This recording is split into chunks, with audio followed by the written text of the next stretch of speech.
আসসালামু আলাইকুম রহমতুল্লাহ বারাকাতুহু। এটা হলো সেই মসজিদ, মসজিদ আল আদাস। রাসূল সাল্লাল্লাহু আলাইহি ওয়াসাল্লামকে যখন তাইফে রক্তরঞ্জিত করছিল, তখন একজন সাহাবী আদাস নামক সাহাবী রাসূল সাল্লাল্লাহু আলাইহি ওয়াসাল্লামের সেবা যত্ন করেছিলেন এবং খেজুর খাওয়াইছিলেন, আঙ্গুর খাওয়াইছিলেন।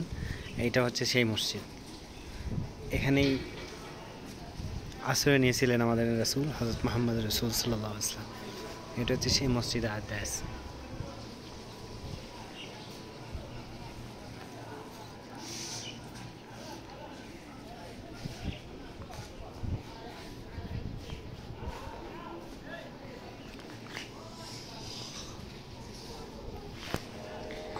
আর আজকে আমাদেরকে নিয়ে আসছেন আমাদের তানভীর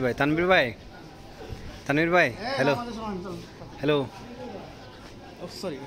কিছু বলবেন আমাদেরকে? কেমন লাগতেছে, আপনার অনুভূতিটা বলেন। আলহামদুলিল্লাহ, এটা সেই মসজিদ যেখানে হুজুর সাল্লাল্লাহু আলাইহি সাল্লাম যেমন পাথর মারছিল, এখানে একজন আদ্দাস নামে একজন ব্যক্তি ছিলেন তৎকালীন সময়ে। তিনি হুজুর সাল্লাল্লাহু আলাইহি সাল্লামকে আঙ্গুরের গাছ খাইয়েছিলেন। ওনার নাম ছিল আদ্দাস সাহাবী, এবং ওনার নামে এই মসজিদটা এখানে আছে। মসজিদ আদ্দাস নামে পরিচিত। চলেন আসেন।